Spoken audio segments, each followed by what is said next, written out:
e vai dar início daqui a pouco a aula aqui gravada. Encontro, né? Gravando? Certinho. Bom dia, pessoal. Bom dia a todos que estão assistindo esse encontro gravado. Vocês também que estão assistindo esse encontro aqui ao vivo conosco.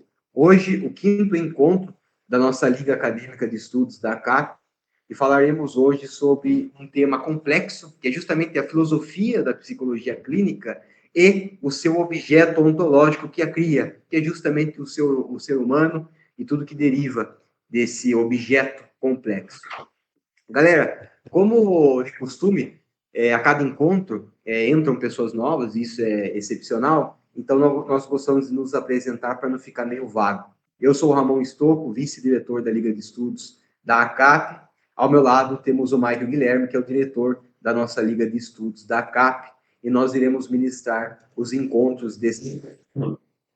Galera, para a gente falar de psicologia clínica, é interessante que a gente entenda algo que precede a psicologia clínica, que é justamente esse objeto, esse ser que se apresenta e se relaciona com o mundo, e a partir dessa relação confecciona a tecnologia, significados, símbolos, e influencia e é influenciado, que é justamente o ser humano.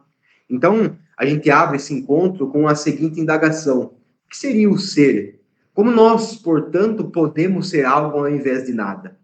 E essa pergunta, ela pode ser talvez explicada por um filósofo e que a psicologia emprestou posteriormente na fenomenologia, que é o Martin Heidegger. O Heidegger, ele traz à filosofia um debate contemporâneo que é o estudo da ontologia. A ontologia, em seu sentido etimológico, é justamente o estudo do ser, o estudo daquilo que se apresenta e que está nessa realidade. E o Heidegger, nesse processo de estudo da ontologia, ele faz uma separação crucial que a gente vai comentar aqui, que é importante para o decorrer da aula, que é a separação entre ser e ente. O que seria ser e ente para Heidegger? Para Heidegger, ente seria justamente isso que se apresenta no mundo. Eu, o Michael, vocês, a cadeira, a parede, enfim. Tudo isso que já está no mundo simbolizado, significado e concatenado com uma cadeia de signos que já é, de certa forma, descrito na realidade. Ser, para o Heidegger, ele precede o ente. Ou seja, para ser ente, antes precisa ser. E desse modo, o Heidegger ele passa a explorar a condição humana enquanto possibilidade. Possibilidade no sentido de que o indivíduo, nós seres humanos, não possuímos uma natureza em si. Somos largados nesse mundo enquanto possibilidade de alguma coisa. E, portanto, se somos possibilidades e, portanto, não uma natureza, nós estamos em constante transformação, que ele vai chamar de devir, em constante mudança, não só no seu sentido biológico, mas também no seu sentido narrativo, metafísico, de perceber as coisas e, portanto, mudar a identidade. E nesse processo de possibilidade, haja visto que nós não temos uma natureza, e, portanto, essa questão ontológica é sempre de possibilidade, eu, sendo o potencial de algo, o sujeito ele se relaciona com sistemas que nós chamamos de sociedade, cultura, linguagem, normas e tradições, e a partir dessa interação, nós passamos, desse modo, a ser o que ele vai chamar de ente, de subjetividade, de eu ou de self. Porque nessa relação com o meio, e aqui eu trouxe para o vocabulário da psicologia enquanto fragmentos contingenciais, essa relação, essa interação contínua com o meio vai formar aquilo que o sujeito, que eu ou você vai chamar de identidade, ou de particularidade, de idiosincrasia ou subjetividade, que é, portanto, um fragmento contingencial das questões, das demandas e das particularidades do espaço-tempo. E nesse sentido, partindo do princípio, novamente, que nós somos possibilidades enquanto condição, não temos uma natureza e seremos aquilo que está presente e nos envolvendo no nosso ambiente, no nosso dia a dia, na nossa trajetória de vida, tem outro conceito extremamente importante e, de certo modo, recente dentro da neurociência, da psicologia, que traduzido do inglês se chama cobertor de Markov. O cobertor de Markov, ele tenta explicar o que delimita, que separa eu desse sistema maior, que nós chamamos de sociedade, e que dentro dela nós temos linguagem, cultura, tradições e normas. O cobertor de Markov ele tenta explicar o que separa eu e me constrói enquanto uma subjetividade. Nós, enquanto sujeitos, fronteiras, que é a ideia desse conceito, que nós somos fronteiras dentro desse sistema maior, nós, nesse processo, a todo momento recebemos informações desse sistema. Essas informações, cultura, normas, linguagem, tradições, quando chega a nós, ela é organizada e, portanto, simbolizada. E a partir desse processo, tornamos alguém, algo, self ou identidade. Mas perceba que o que nós chamamos de eu e identidade só pode ser explicado em relação com esse sistema maior. Porque nós nos relacionamos com esse sistema e nos tornamos, portanto, subsistema desse sistema maior. Não há interação humana descolado desse sistema maior, que nós chamamos de eu, de self e de particularidade. Então, de certo modo, essa teoria do cobertor de Markov tenta explicar qual é a relação contínua entre eu, sujeito, e esse sistema que cria, portanto, isso que eu chamo de sistema. Essa relação informacional do que chega, do que sai e de como ela é relacionada, confeccionada nesse processo contínuo. E dentro disso, pessoal, retomando, nós somos um sujeito de possibilidade, que estamos dentro de um sistema maior, que é a sociedade, e dentro disso nós temos inúmeras particularidades que formam as subjetividades no dia a dia. E temos aqui um conceito muito importante da linguagem que foi descrito por Deleuze e Guattari, que são filósofos e um psicanalista, sobre o processo da linguagem para além desse processo e dessa utilidade comunicativa e de interpretação da realidade que o Michael falará posteriormente. Mas a linguagem aqui, enquanto um processo de controle dos corpos, de adestramento dos corpos e de construção de comportamentos. Como assim? Nós vivemos dentro de sistemas, de instituições, de normas. E dentro desses sistemas, nós temos narrativas e discursos que são construídos e, portanto, significados. E essas narrativas que são construídas e significadas, elas são disseminadas para a sociedade, para as massas, para nós, para os indivíduos.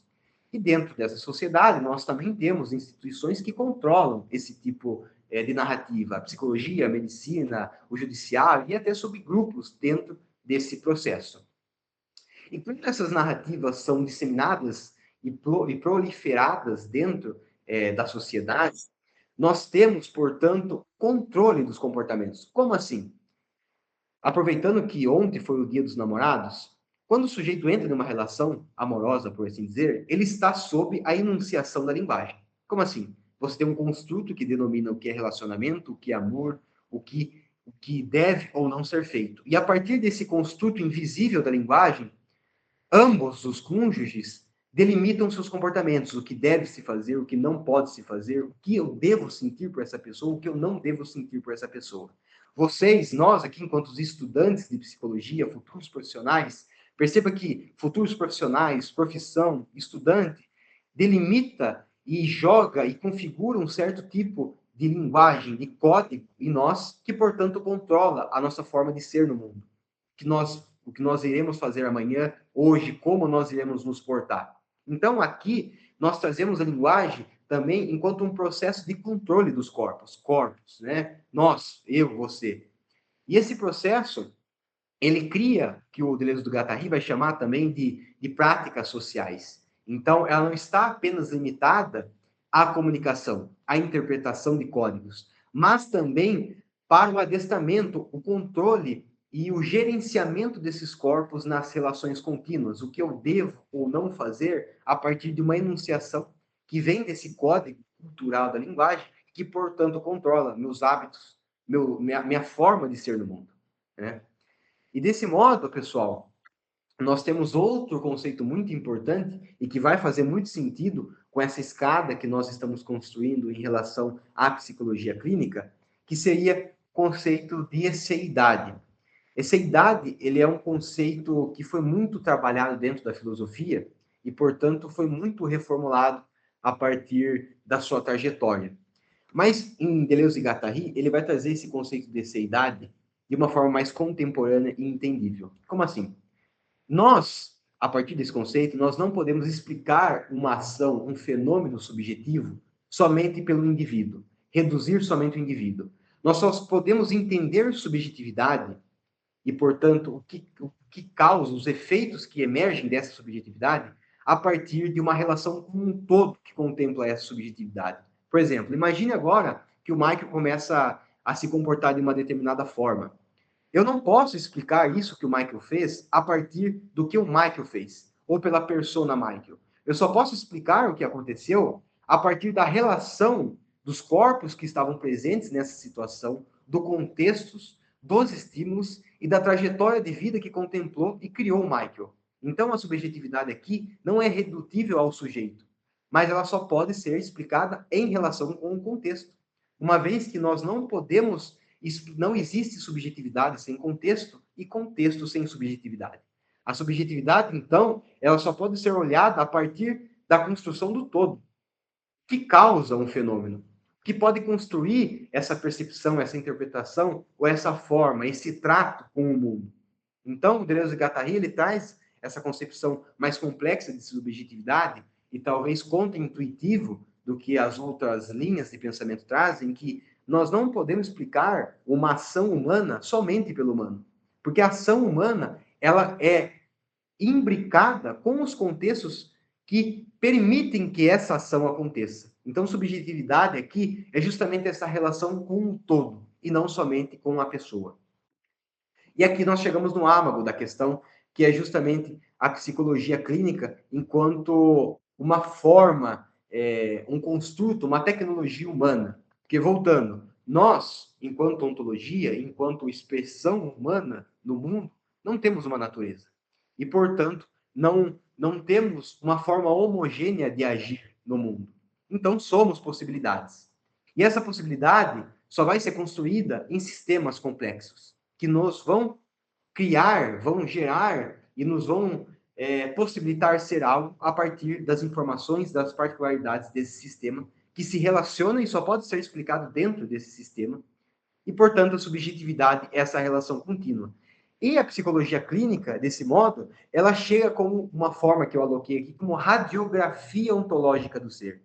Porque antes da gente entender ou estudar qualquer tipo de técnica clínica, nós precisamos entender o que é esse ser que se apresenta na nossa frente. O que é esse objeto multifacetado que se expressa?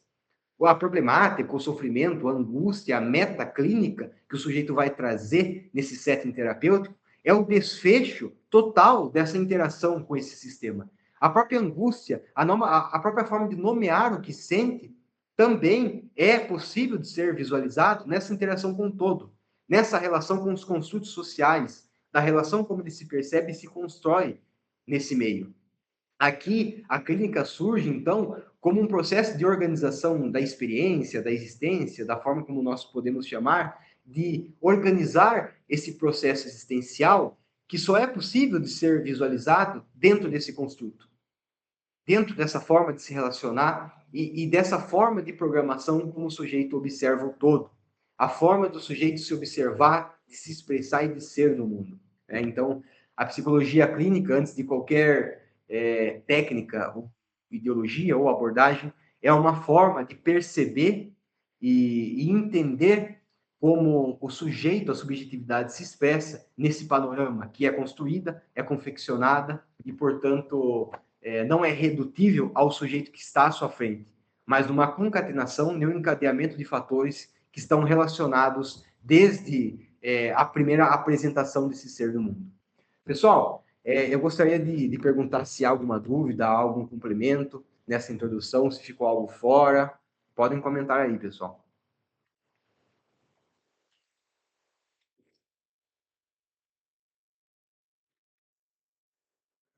Porque senão a gente pode prosseguir para a parte do Michael. Deixa eu comentar aqui. Bom, acho que não tem aparentemente nenhuma dúvida a priori, mas vocês podem mandar aqui e a gente continua. Michael, a palavra é sua, cara. Boa, tá bom. Então, pessoal, a gente trouxe também essa variabilidade aqui, ou variação, Eu pus psicologia 4E, mas vocês podem encontrar como cognição 4E. E o que seria isso? Eu acho que tanto a psicologia quanto as novas descobertas, que também abarcam a psicologia, estão muito intrincadas aí no que o Ramon diz sobre possibilidade. Então, perceba como a faculdade de psicologia, sendo mais tradicional ou contemporânea, no sentido de demonstrar novas tecnologias, é esse ser humano que não consegue cessar a sua possibilidade. Então, por que escolher uma abordagem? O que isso quer dizer? Qual é a restrição de escolher uma abordagem? Eu estou vendo o mundo como ele é, ou estou limitando a minha interpretação do mundo sobre essa lente que nós chamamos de abordagem? E a psicologia 4E é essa nova tentativa, não de categorizar absolutamente, mas de oferecer uma perspectiva abrangente sobre como nós nos relacionamos com o todo. E quando eu digo nós, de forma paradoxal, fazemos parte desse todo, que é o que o Ramon mencionou sobre o filósofo Heidegger, do ente e do ser. Perceba que, e eu vi uma postagem interessante rapidamente hoje de manhã, sobre um sujeito que estava passeando em outro lugar, em outro país, em outro contexto, e passou por alguém e menciona: nossa, olha aquela pessoa não existe em si para mim, porque eu passei por ela agora e eu provavelmente nunca mais verei. Então é um sujeito num contexto distante, ou seja, muito longe da onde esse sujeito se constituiu enquanto ser, né, família, vizinho, bairro, cidade, e essa distância gerou essa percepção, provavelmente, nele, de que aquele sujeito é como se fosse um coadjuvante, ou um NPC, para aqueles que jogam videogame. E não no sentido pejorativo, no sentido, para mim, pelo menos, no sentido reflexivo filosófico. Que provavelmente, se você se deparar com esse sujeito de novo em outro contexto, você não o reconheça. Então, voltando aqui para a psicologia 4E, ela é baseada em 4 princípios, 4 E's, e eu peço desculpas aqui para minha pronúncia em inglês, mas mesmo assim eu tentarei, que é o embodied, não sei se é assim que pronuncia, se alguém souber, por favor, me ajude, que significa incorporada. A mente depende do corpo. Então é uma relação que rompe literalmente e de forma bem intensa com essa percepção, essa descrição de mente e corpo, como se o cérebro, como se a mente, como se a produção dessa subjetividade extrapolasse a existência física e material. Então, o que você é, o que você sente, a relação que você tem com os outros e consigo mesmo, ela é corporal. Se você fosse cadeirante, se você tivesse em coma, qualquer outra alteração sobre o seu corpo, sobre o seu organismo, mudaria a sua relação consigo mesmo e com o mundo. E o segundo aqui, o embedded, é o inserido. A mente está no contexto. Reforçando aquilo que o Ramon mencionou, a sua relação com os conceitos, quando você diz isso é um absurdo, isso é o fim da humanidade, estamos passando por tempos sombrios. Então, toda essa relação, e não querendo desmerecer ou invalidar a sua percepção da realidade, ela é totalmente limitada, limitada à sua experiência, o seu conceito micro e macro sobre como deveria ser a humanidade, como deveria ser as relações. Então, de novo, no sentido filosófico reflexivo, você está inserido na sua verdade, você está inserido na sua relação, na sua percepção, na sua descrição do mundo. Por isso, algumas pessoas tomam decisões tão diferentes umas das outras e elas encontram repercussão e eco quando o outro mais ou menos percebe da forma com que ela percebe. E aí os grupos são formados e constituídos. E aqui indo para o terceiro E, é o inactive, que é o inativo, que é o conhecimento surge da ação no mundo. Então, você nasce num contexto, e aí você vai da sala para o banheiro, do banheiro para o quarto, do quarto para o outro quarto. Só que se você nasce numa casa de 2 cômodos, a sua relação com o mundo é mais limitada. Se você nasce numa casa de 12 cômodos, a sua relação com o mundo começa ali de forma mais expansiva e também limitada.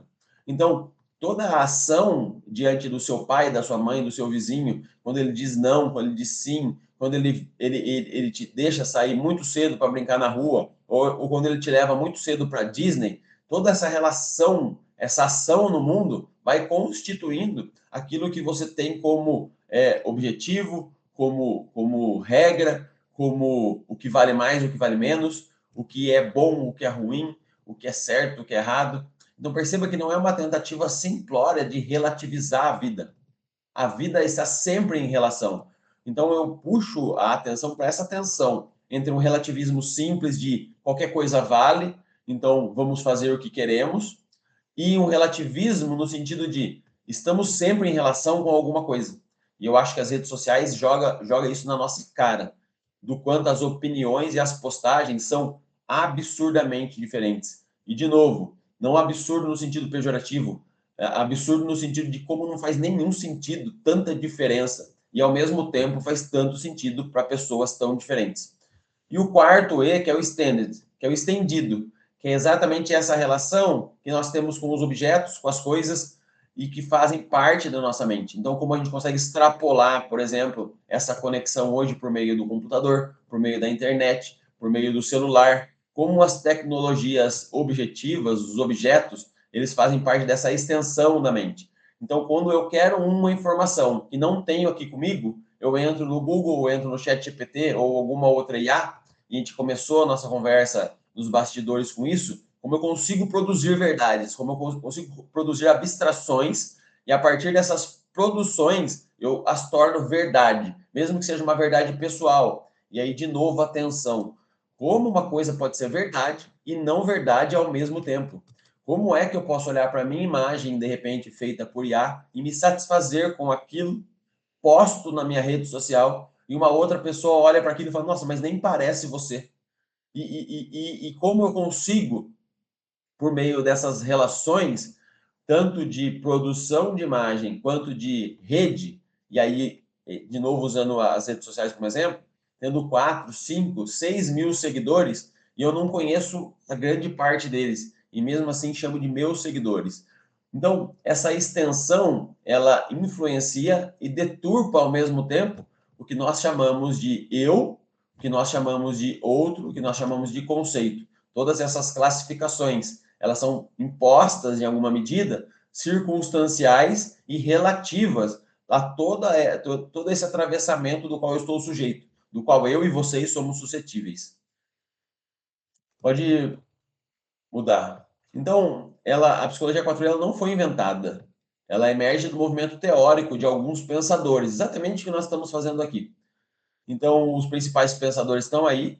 Então, eu compartilhei com vocês aí como de repente, curiosidade do que isso quer dizer. Então, de novo, ela pode ser encontrada como cognição 4E. E nós inserimos esse nome psicologia.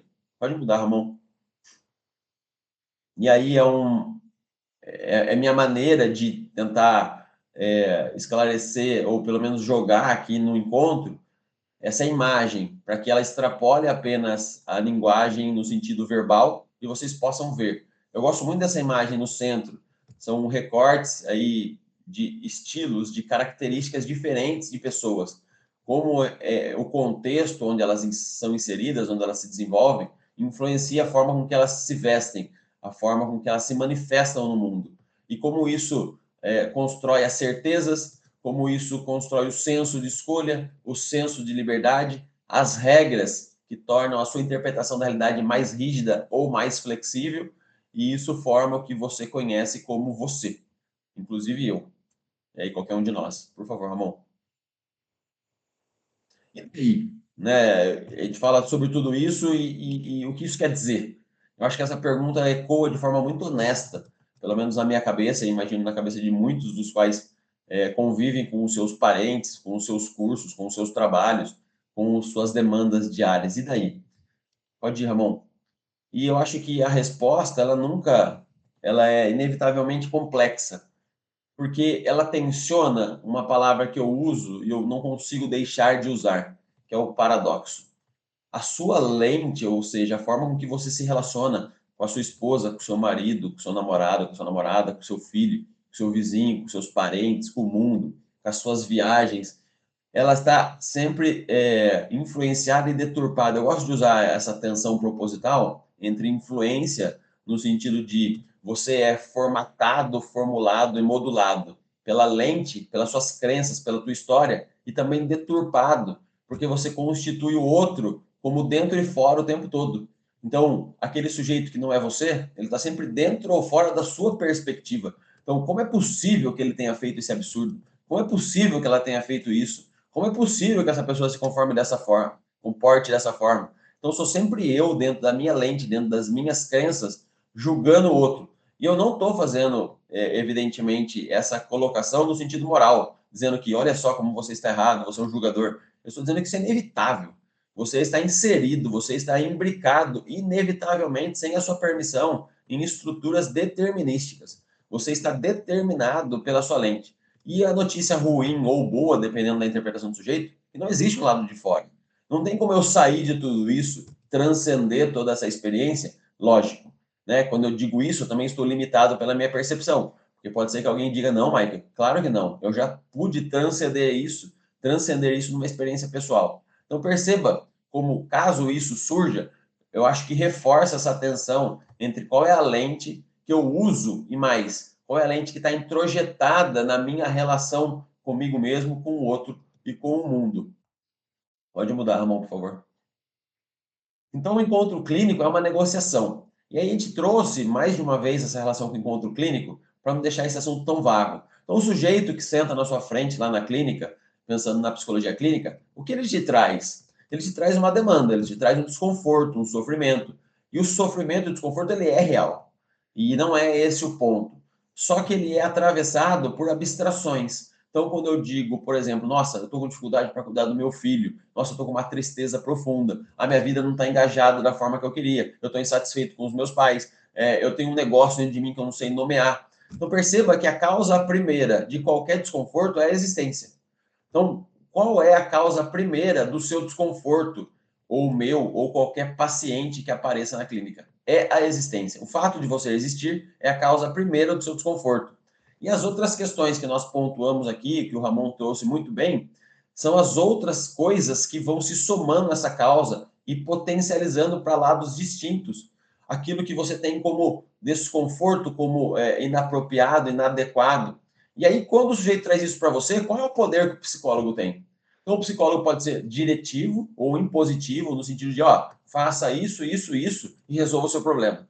Isso pode funcionar, porque essa narrativa pode surgir como uma regra, um conjunto de regras e que o sujeito comece a aplicar, isso gera uma sensação de alta eficácia, em que a vida dele começa a se organizar, porque a lente dele está ficando mais clara entre o que vale mais e o que vale menos, e isso pode gerar um feedback positivo e ele agradecer você, ou não funcionar de forma alguma, porque não existe uma solução absoluta, não existe uma coisa que você possa fazer para resolver esse desconforto, para resolver o conflito com o seu filho, com o seu marido, com a sociedade, porque o dia seguinte ele retorna e as demandas elas se constituem de forma ininterrupta e elas vão se atravessando, se cruzando, se potencializando. E isso quer dizer então que só existe um lado negativo? Eu acho que muito pelo contrário.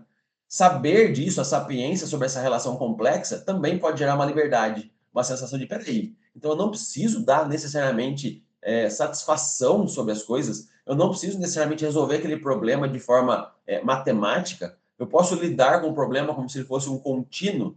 Poxa, isso pode gerar uma sensação de alívio, uma sensação de, então eu não preciso demandar ou eu não preciso reproduzir necessariamente as regras que foram impostas, essa relação com o outro, com o contexto que eu vivo, com a sociedade. Então, perceba que é uma tensão, na minha perspectiva, sempre recorrente e que convive.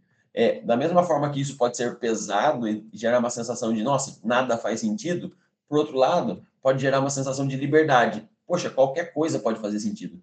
Então, é possível que essa negociação te torne, dentro dessa perspectiva clínica, um melhor negociador, uma melhor negociadora. Então, você começa a expandir o teu repertório comportamental, o teu repertório semântico.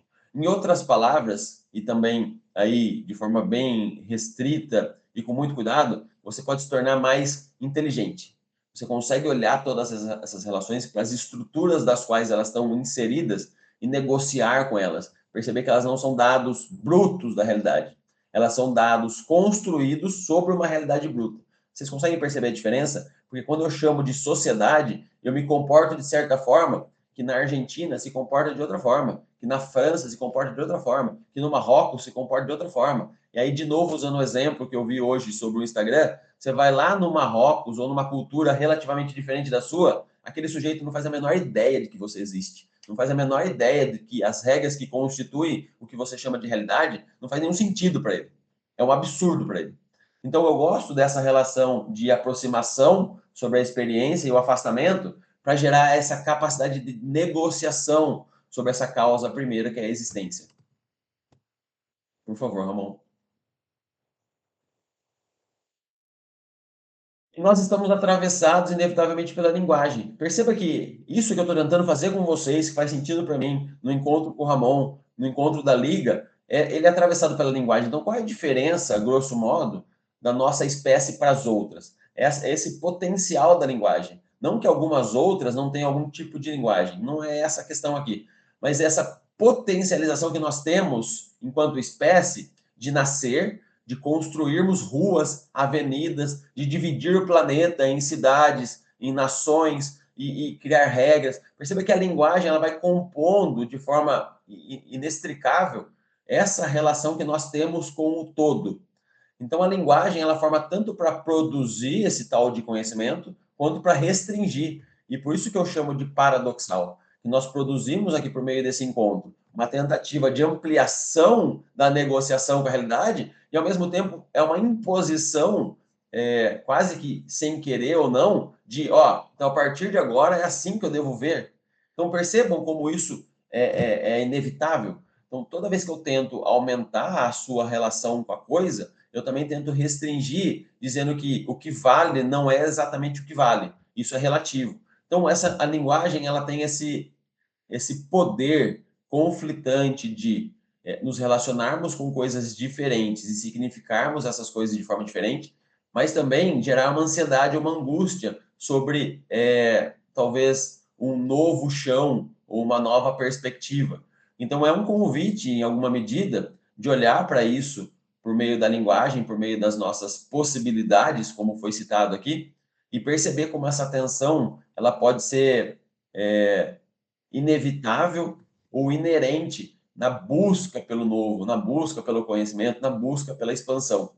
Porque a gente consegue, por meio dela, simbolizar tudo. Então, vamos fazer uma comparação rápida aqui entre as outras espécies. Elas estão ali nos seus contextos. Perceba que nenhuma outra espécie, mesmo o João de Barro, que faz uma casinha bem elegante, com um pouco de barro, consegue extrapolar muito aquele modelo. Ele não fecha um condomínio, ele não faz prédios, ele não investe num terreno e faz um loteamento e vende aquilo.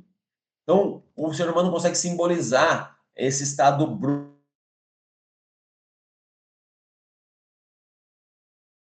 A gente simboliza a nossa relação fazendo instituições, fazendo salas, fazendo carros que valem mais, que valem menos, pneus que valem mais e menos, escolas que valem mais e menos. Nós produzimos simbolismo por meio de a educação salva a humanidade. Que tipo de educação? Educação para onde? Que humanidade é essa que eu não conheço o sujeito numa cidade ou no estado muito distante em que eu não consigo reconhecer ele no dia seguinte? Então perceba como a linguagem ela vai simbolizando, restringindo as nossas possibilidades, ao mesmo tempo que gera essa sensação de expansão sobre a negociação da mesma.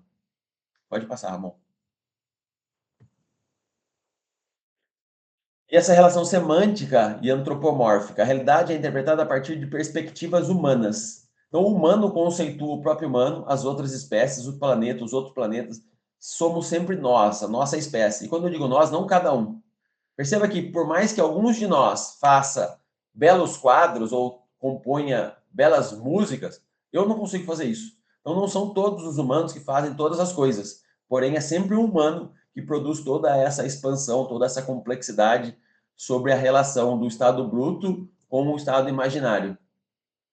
E utilizamos essas metáforas para compreender os fenômenos complexos, que é exatamente o que eu estou tentando fazer aqui com vocês. Usar diversos exemplos, extrapolar o que é possível ser extrapolado dentro do meu conceito, para trazer vocês cada vez mais porque eu quero compartilhar. Então, é uma necessidade minha de fazer com que as pessoas vejam da forma com que eu vejo e também possa me relacionar com elas para que talvez algumas das minhas respostas possam ser respondidas. Então, é uma relação inerente de convivência.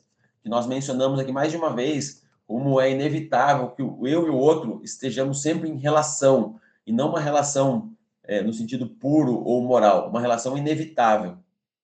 Então, por exemplo, aqui nessa frase, a natureza é implacável. Nós atribuímos essa característica humana a um fenômeno natural. Nossa, o tempo é louco. Nossa, que calor absurdo. Nossa, quanta chuva. Ah, espero que pare de chover. Então perceba como existe uma relação humana com esse fenômeno natural. Pode passar, Ramon. E o mapeamento da experiência. A linguagem, ela converte as percepções, ela cria os mapas mentais, permite que a gente possa compartilhar e construir o que chamamos de cultura. Por exemplo, é esse fluxo entre o que eu experimento, o que eu interpreto, o que eu digo por meio da linguagem falada, dos gestos ou da escrita, e o significado compartilhado, que é o que nós tentamos fazer aqui, que é o que a instituição de ensino tenta fazer lá, o que a sua casa tenta fazer, os seus pais, a sua vizinhança, a sua igreja, as pessoas com que você relaciona, a cervejinha do sábado que puxa determinados assuntos em relação a outros, as pessoas que estudam em escolas de R$ 4.000 por mês, a de R$ 1.000 por mês, ou a escola pública, o hospital particular, o Albert Einstein, lá em São Paulo, que é uma fortuna, ou aquele postinho de saúde, ou aquele hospital público que tenta dar conta com o material que tem. Então, toda essa relação, ela perpassa inevitavelmente pela experiência do eu, do outro, da interpretação de cada um dentro disso, sempre permeado pela linguagem e significando conceitos que são compartilhados com mais ou menos coerência, dependendo daquele sujeito, daquela experiência, daquele contexto. Por favor, Ramon. Então, a relativização é uma condição decorrente da capacidade humana de produzir e ser produzida. De novo, não é um relativismo simplório, é uma relativização de tudo o que eu digo, que eu faço, é sempre em relação a algo. Inevitavelmente, a minha percepção da realidade, a minha relação com as pessoas, ela é atravessada por isso. Então, eu produzo coisas, mas também sou produzido. E é difícil saber exatamente o quanto de cada coisa acontece em cada momento. O quanto eu estou sendo produzido por meio das experiências e o quanto eu estou produzindo. Eu não arrisco responder essa pergunta de forma categórica, porque me parece interdependente. É como perguntar, em alguma medida, se o copo de água tem mais valor a água do que o copo. Me parece que nessa relação eles são interdependentes. Sem o copo, a água se esparrama, e sem a água, o copo está vazio. Acho que é isso, pessoal. Acho que a questão dos conteúdos aqui foram brevemente passadas, mencionadas, trazer essa ideia como a condição humana se expressa nessa realidade bruta, como o Michael falou, e constrói de forma simbólica essa realidade bruta, porque, novamente, como nós já tratamos em outras aulas, nós não acessamos a realidade, nós construímos de forma extremamente humanizada, antropomórfica, por meio da linguagem, da interação contínua, e, portanto, tudo que nós fazemos é humano. E a clínica, desse modo, ela se apresenta como essa possibilidade de arquitetar, perceber a condição humana, pelo menos em sua limitação, abrangência e complexidade. Pessoal, agora o momento do bate-papo, se vocês quiserem, algum feedback, alguma coisa, podem mandar no comentário, se alguém não quiser abrir o microfone, enfim. E para aqueles que estão assistindo a aula, o encontro gravado, o PROD, depois mandar no grupo, no privado, enfim. Alguns comentários, enfim, pessoal.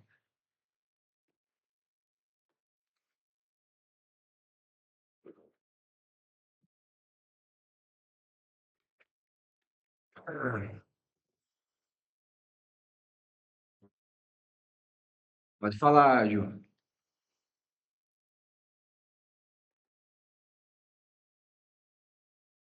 Sei lá.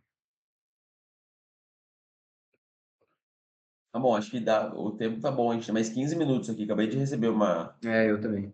É isso aí, eu acho que a ideia, não sei se ficou claro para todo mundo, se deu para entender, essa construção, acho que a ideia da aula, Michael, foi fazer essa construção escalar da condição humana que se expressa enquanto contingencial, no seu sentido antinatural, mas enquanto modos de ser no mundo, como a gente trouxe do Heidegger, e esse processo de simbolização do sujeito através dessa interação que também é construída por outros sujeitos dessa condição, né? Entra a questão materialista e como isso converge para a psicologia clínica eu acho que a ideia é trazer esse entendimento mais ontológico da prática clínica, porque talvez a gente fique limitado sempre a técnicas, a abordagem, a forma de Sim. tratar o sujeito, que é extremamente crucial e importante, mas talvez a gente não entenda essa questão mais filosófica, abrangente da prática clínica, enquanto esse encontro interdependente e co-construído de subsistemas dentro de um sistema maior, que cria É, essa relação. é legal isso que você menciona, Ramon, porque o sujeito chega na clínica e é atendido, de repente, por uma psicóloga, um psicólogo que se baseia na TCC, né? Na terapia cognitivo-comportamental. E talvez a TCC, se for, dependendo da variação dela, ela vai ali negociar com a interpretação do sujeito sobre a realidade, fazendo uma reestruturação cognitiva, conferindo se existe realmente evidências do que o sujeito chama de problema, que reforce o que ele traz na clínica, ou se não é uma deturpação dele sobre a realidade. Se ele encontra, de repente, uma psicóloga, um psicólogo fenomenólogo, talvez ele escute mais, ele fala, tá, mas como é que você lida com isso? Como é que você se sente com isso? Tem menos esse julgamento na necessidade de encontrar coerência ou não, e mais importância em como o sujeito lida, como ele transmite a experiência do que ele está vivendo. Se ela encontra, de repente, um psicanalista ou uma psicanalista, fica nessa busca pelo inconsciente, o que não está sendo dito, né? O tipo de produção ali dentro do setting terapêutico pode manifestar uma descoberta que o inconsciente estava guardando. E se você encontra, de repente, um analista do comportamento, ele ou ela, faz essa análise da história de quais são as questões da contingência do paciente que reforçam o comportamento dele. Então, perceba como essa divisão sobre abordagens, ela limita e aprofunda de forma contraditória a lente pela qual o encontro dentro do espaço clínico vai se dar. E eu não estou dizendo aqui que eles estão certos e errados. De novo, é essa relação reflexiva filosófica sobre como essa lente é construída. Então, eu ouço o outro e a minha prática é aprofundamento sobre uma determinada abordagem, ela vai sempre, e de forma inexorável, limitando a minha leitura, mesmo que eu esteja muito bem intencionado, limitando a minha leitura sobre a tentativa de ajudar o outro dentro da demanda dele, dentro da narrativa dele. E o que nós trazemos aqui nesses encontros é exatamente apontar isso, acusar isso, ouvir, ouvir o sujeito, qual é a ideia que você tem sobre isso, e, se for possível, extrapolar, expandir, atualizar, sei lá qual palavra que pode ser usada. Perfeito. A Gabi falou aqui que o chat está bloqueado. Pessoal, não sei o que está acontecendo aqui, o chat. Eu estou tentando desbloquear o chat, mas não está dando. Ó, eu recebi o seu ponto aqui, Ramon. Então, estou testando aqui. Enfim, não sei o que está acontecendo. Eu entrei nas configurações aqui e não consegui. Aqui parece que está permitido, mas o pessoal não está conseguindo mandar mensagem. Que estranho. Uhum. Enfim. Mas eu acho que essa relação, pessoal, acho que foi algum problema aqui do Meet. Mas se vocês quiserem, enfim, não quiserem ligar o microfone e mandar alguma coisa no privado, vocês são extremamente bem-vindos lá. Até quem está assistindo esse encontro gravado. Mas acho que a ideia é essa.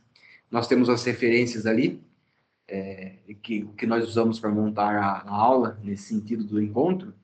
E talvez a gente tenha os próximos 3 encontros, alguns encontros mais interativos, no sentido de trazer algumas dinâmicas para nós articularmos aqui no encontro, como análise de caso, e talvez contrastar a análise de caso que cada um possa fazer, desenvolver, e trazer como a gente pode discutir essas questões que se apresentam em casos fictícios dentro dessa questão biopsicossocial da construção humana e ontológica, olhando ele como um desfecho final da interação com esses construtos, com esses sistemas, entendendo o sujeito mais do que uma mera expressão, mas também como uma cadeia de fatores que possibilitam essa expressão no mundo. Então, acredito que, como nós já estamos na reta final aqui, pelo menos do primeiro semestre da Liga, a gente possa fazer essa questão mais interativa, que a gente já trouxe essa questão escalar das aulas, e agora essa interação com o pessoal, com vocês da Liga. E o Giovanni também, ele está conseguindo, provavelmente vai dar certo, de conseguir fazer um certificado de 8 horas com as 8 aulas que nós iremos ministrar aqui. Que agora pretendemos fazer semanais, na próxima semana fazer outro encontro, para conseguir, antes do semestre acabar, completar todos os encontros. Pessoal, acho que é mais ou menos isso. Tem alguma coisa para falar? Enfim, peço perdão desse problema que deu no Meet, que não tô conseguindo, pelo menos, não sei se o pessoal está conseguindo mandar. E eu tô, mas aqui parece que está permitido, mas a Gabi falou que o pessoal não está conseguindo mandar mensagem. Mas enfim. Pessoal, eu acredito que seja isso, né? Se quiser mandar pelo WhatsApp, a gente lê aqui também, né? A gente quer agradecer a Juliana, a Gabi e a todo mundo que está assistindo esse encontro gravado. A participação de vocês são extremamente crucial. Afinal de contas, não seria somente um bate-papo entre eu e o Michael aqui, né? Acho que a ideia aqui é trocar, fazer esse processo dialógico, até aqueles que não queiram participar no sentido comunicativo, mas talvez esse conteúdo trazer algum interferência, influência no processo acadêmico. Eu acho que essa é a ideia, pessoal, da Liga aqui.